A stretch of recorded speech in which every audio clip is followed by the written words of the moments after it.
Hey everybody, welcome again to another episode of the Cynical Marketers, episode 36. Rolling along. We are. I think we're into September. So yeah, end of the year's coming. It's crazy. Thank you for joining us. If you're here this week, we're going to talk about AI in the news again, and not for positive, believe it or not. So shocker. You know, there's a story that I just saw that was in the last few days. And when we record this, so recent, you can find it. We'll put the link to it, a Reuters article about internal documents at Meta and their knowledge. So this isn't reporting of somebody who was testing and themselves doing an anecdotal experiment of something to see what is AI doing. This is an internal document and conversation inside Meta of what their knowledge is. And it has to do with children and AI chatbots. And Reuters article says Meta's AI rules have let bots hold sensual chats with kids and offer false medical information. And according to internal documents at Meta, they're aware of it. And they're just doing nothing. In true Right. Meta fashion, they're doing nothing. Right. And this is, Meta. And I want to say, let's not pretend that this isn't happening everywhere. Meta appears to be the only ones dumb enough to have their internal documents linked or found. Constantly. But if we want to pretend that any of the other AI companies actually care what's happening to children on their platforms, they don't. They don't care. They don't. And we've talked about AI several times, and I know, people think we're anti-AI, or at least I am. And I'm not really. They really do think that. I'm not. I think it's a fine tool, and it can do some good things. I just don't believe the evangelists who are out there telling you it's going to change the world. And I'm like, is it? If it is, it's going to change. It appears to be heading in the wrong direction. And it's, even if there are some good things for it, it appears that the negative effects are going to outweigh any of the positive. And if these are things that are happening to kids, then it's a problem.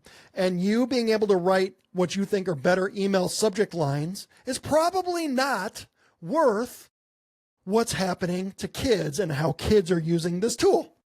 That is what I think. And the evangelists who are out there, my thought just is that, again, it's going to end up getting regulated to the point that it's not ever going to be what you think it is. This promise of this future of AI is not going to be there, because there has to be some regulation and control, and it's going to get there. Unfortunately, it seems we're going to have kids harmed more by AI before governments or people will take any action, really. But that's where we're at. We are starting to discover that. Yeah. And not to, we've talked about AI several times on our podcast, right? We talk about it because it is relevant in our world. And, we get a lot of crap online on social media about how we're very anti-AI and we just need to get on board. We need to be, we need to step up our game, I guess, with AI. The concern that we've had, and we talked about this several months ago, was when studies came out to show the number one use of AI, number one use was therapy and companionship. And that in and of itself speaks to a huge societal problem that we have, right? Of just loneliness and need for help and validation. We've seen folks that we've interacted with professionally in the past post things on LinkedIn like, I love when my AI tells me how amazing I am. We have seen TikToks and Reels and people recording the outcome of the change of ChatGPT from 4.0 to 5.0 model, where it no longer uses this language of validation. And we've seen people having actual mental health episodes as a result of this, which, people will argue is more on the extreme side of things, but I don't think it is really. I am a mom of a 12-year-old, and I fight with my child often about things that he can and cannot use online, because we as parents have to be actively involved in protecting our kids for so many different reasons. This can be its own episode that we're not necessarily qualified to speak on professionally. But, with AI too, we had talked about in one of our episodes about that 15-year-old who, is unalived himself because AI told him to, right? There's, we've talked about this. And when it comes to I read the Guardian article. I didn't read the Routers one that you're referencing, Mike, but I read the Guardian one where on this specific Meta AI, where it was telling children like every inch of you is amazing. That is a statement that you sit there and you were like, that is such an adult statement to make.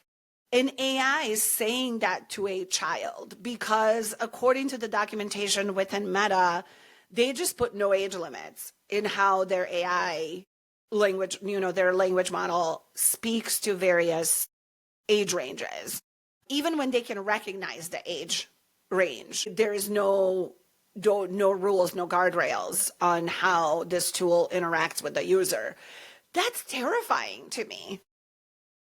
That's like crazy. I don't know. I'm like, how can you? And then, of course, like you said, at the end of the day, it's Meta. So Meta is going to do all the things that make Meta money. Like, what is the bottom line for revenue here? And I know they've been, there's been a lot of talk about this online and in the news about this specific thing, but I still don't think we're talking about it enough. I think it's crazy how easy it is. Most kids, my son is 12, most of his friends have had smartphones for at least a couple years now, and then you wonder like how many parental controls are on those smartphones. I can tell you from my personal observation with my son and his friends that there are none. They can download whatever app, they can go online and look at whatever things they want to look at. And then there are specifically AI apps targeted at children, like that character IO that we were talking about several episodes ago. Yeah. And so you just have to like wonder, like, what are the repercussions of this? This is terrifying. And then what are the like ethical, legal obligations of a company like Meta, because it's like like you said, they knew about it and they were like, it's fine. Right. What's anyone going to do? What are you going to do? You're going to sue us? Fine. Even if we lose, what's the fine going to be? Right. $1 million? Great. We make $1 million in 0.2 seconds. Right. And nothing ever happens to any of them for anything. So they will continue to do whatever they want to. Yeah. No one's going to step in. And it doesn't matter. My assumption's always been the EU, because the EU obviously doesn't like businesses at all. I assume they're going to step in at some point to drop the hammer, and they'll go too far, and they'll be ultra authoritarian, I'm sure. But I don't know. At this point too, like, hey, look, like, I think it'd be fine to go that far. But it seems like people are afraid. Like recently in the U.S., that bill that passed, they tried to sneak into this bill that, hey, we're not going to regulate AI for 10 years. Yeah. What? What? Who gets that? Yeah. Who lobbied for that to get in there? I mean, we can guess without getting I'm sure, right? But both political parties were like, no, this is a bad idea. Like, take this thing out of the bill. And if you are currently aware of things in the U.S., you know that the two parties never agree on anything, but they agreed on this one thing. So these are the people who know more than we know. They are privy to things that we're not privy to. If they're all like, no, this is bad, take this out, we need to regulate this thing, what I mean? Like, it's bad. So it's just scary to me because the hype in our industry with marketing around AI is like AI is going to save us all, right? It's going to take all our jobs, but it's going to make every business so successful. It's going to grow revenue. It's going to do all these things. And, I'm sure for some, it's doing something, right? It's helpful as a tool. But then you have these like moral, ethical issues and legal issues potentially, of like, what are we supporting here? If I'm a proponent, if I'm a thought leader on LinkedIn and I'm hyping up AI, do I even know what I'm hyping up? And then people will say, well, it's the responsibility of the parents. Let the parents monitor their children. Have you all never been children? Like, you've never been a teenager? Throughout all time, I feel like teenagers have always hidden things from their parents. It's what and every find single ways around generation has restrictions done. Yeah. It's what we've all done. So why would you assume that parents can fully control what is happening here? They can, and certainly like I try, but it's something freaking new every week. The hype around it in our industry, and I'm waiting to see too. So everyone's like, oh, it does so much. It can do all these things. And like, does it? Does it? Mm-mm. And is it any good? Just because it can write copy for you, is that copy any good? Where is the success stories for these businesses who fired everybody then and replaced everything with AI, and now they're blowing up? Where are those success stories at?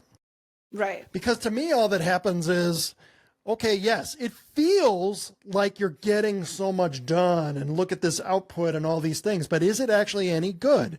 And are you, so you're a small business owner and you think, now, great, I don't have to hire anyone for marketing. I'll just pay ChatGPT. So did everyone else in your industry. Right. You're all using the same thing. You're doing the same thing. So you sound the same, you look the same. Is it really doing you any benefit? It outputs a lot more, and there's a lot more noise. That's true. Right. It can automate blog posts for you now and automate some of your social content and just pump out garbage. Yeah. Right. And where is the success story at of someone saying like, I did this and now look what happened. My business thriving. We don't see it, or I haven't seen it yet. I mean, and this is the thing that we get hammered on online about being so anti-AI. We're not anti-AI in a sense that like we both use it. We use it for copy, for emails, for SMS, for website copy, for rewriting our own work and different things. But we are aware we're not entirely clueless about the other side of this tool. Just baffling to me to see so many people on LinkedIn who are like, AI is this greatest tool, and now people are putting like AI gurus in there of different sorts in their titles and different things. And you are like, okay, but at what point are we, like you said at the beginning, Mike, like at what cost is this coming? Like what's the cost of using this tool? What's the cost to people's mental health, to children's safety, to, I don't want to have to explain to my 12-year-old what it means that every inch of him is amazing. You know what I mean? This is not a language. Like if this was a person using the language towards your child, you would be panicked.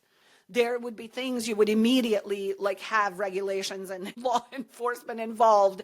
If this was like a human telling your child this, right? But because it's AI, we're like, oh, well, it's just AI.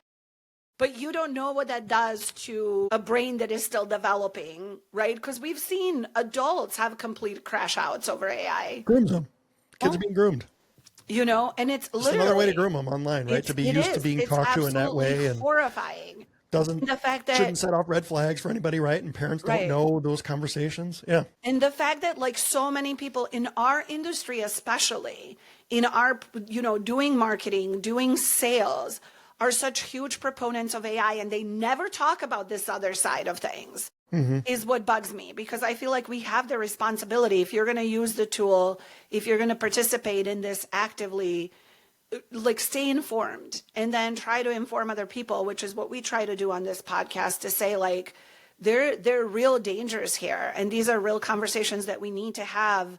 You guys may be sitting here going like, why are these two people who are talking about marketing most of the time talking about, protecting our kids? Because it matters. We all work with an AI. We all contribute. We all, we run ads for our clients on Facebook. We participate actively on these platforms. So I feel like we have the responsibility to talk about it, because if we, I don't know. You can look today, if you asked people about social media, would we today say that social media has been a net positive or a net negative on society? And I think a lot of people today would say, man, it's harmful. It is so harmful. More harmful now, right? So if we went back to the beginning, and you remember in the early days of social media, it was fun. Yeah, used to play Farmville on Facebook. I had a farm and friends, and you remember, was it Foursquare? What was the place you used to check into locations? Yes. You used to have fun, and there were things you were doing with people that were interacting, and it wasn't negative. It wasn't a bad space. Today, it's morphed into rage bait and anger and fighting, and everyone online, it's their political fights or relation. It's all ugly. It's all ugly. Yeah. I mean, there's and for kids, it's just it's an awful place. Whatever, Yeah. what happens to kids online and how they treat each other. You know, Yeah. kids It have always doesn't been bad stop. to each other all throughout history, but it used to be Right. limited. And, you know, Yep.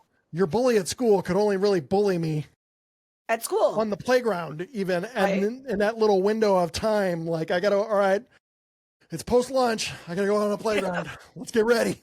You know, It doesn't stop now. no, it never stops, No. you know? And our kids, I mean, again, I have a preteen, so a 12-year-old, and he has never known a time without a device. And so it's like he's had a smartphone. All his friends have smartphones. Some of them are on, various social media apps, and so they range from, like, I don't even think parents realize this. Not only do you have Discord, super dangerous, Roblox, ton of conversation on there about AI, AI conversations and inappropriate conversations and predators. Google that, okay? The world's They coming have to Roblox, I hope. they're Roblox. yeah. And I mean, and they are and they should be, right? Yes. Because there has to be a limit to some of these things. But as a parent, and we're both parents, your children are obviously older, they're adults, but you still have to have these conversations. I have to have conversations with my 12-year-old about why he cannot use the chat feature on any of the apps, he's not allowed on Discord. He's not allowed on Snapchat. He has friends who are on Snapchat and they're 12. And I know the things I, as a grown up, get on Snapchat uninvited, right? Like, I'm not super active on this app. So I don't want my child exposed to this. But if you have parents who are not super technologically savvy or who are not, they just don't know what they don't know. And I've seen that happen. You are putting these kids, it's like we're serving our kids on a plate to this very dangerous, thing. I don't even know what to call it. These conversations, the Meta was just like, this was in their legal documents. They were like, this is fine. It's completely Right. They had internal acceptable. conversations about it. Yeah. Okay, well, maybe we'll figure it out. We'll figure it out when we get a chance to, and it's like, it is baffling. And my question about all of the AI things too is like, it's for what? So you can have an AI tool that can help you make a funny Bigfoot video for your social media? Or they This can is give worth you it your for you? thought This is worth it for leader your business? LinkedIn posts. I mean, if you look at LinkedIn, it's just AI. It's just copy and paste directly from ChatGPT. You can't put 4 sentences together on your own anymore. It's just so, I feel so strongly we have a responsibility to talk about this because these are the tools that we are on as marketers every day. We are on Meta every day, whether, people want to admit that or not. That big exit from Meta never happened. Everybody is still there. Right. No, nobody. Yeah. So your ad dollars are contributing to these tools that Meta is building that you need to be aware of and you need to be, part of the conversation. I don't know, Mike. It's a strange. I feel like every other week we have an AI episode and it just keeps getting worse and worse.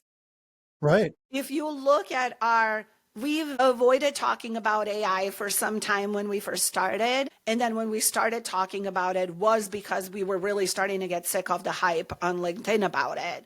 And now every conversation and every episode we've had since has just been progressively worse and worse and worse and worse. Like, I can't imagine in a couple of weeks what we're going to be talking about AI because we've already talked about kids harming themselves, laws being passed, like different things. It just, Quality of AI, I think, has gone down quite a bit too, right? Yeah. ChatGPT, the 5.0 rollout was a failure. It wasn't any better. It was worse in many ways, right? It's not improving. Right. And there was a Harvard study. I will find it to maybe put in the comments if you want to read it. It was really interesting. It's 2 other guys who are kind of like us, who are like, AI is fine as a tool, but it's not a savior. They're like, it's never actually going to be intelligent. It actually isn't intelligent. It's just a large scraper. right. Yeah. And people are like, it does so many great things for you. I'm like, but I have tried all of these tools. I am reasonably smart, I think. Agreed. And there's a lot of these things that you cannot, because I watch videos of people who do things and some of the gurus are like, look what I can make here. Like, okay, well, let me go try to replicate this. Never.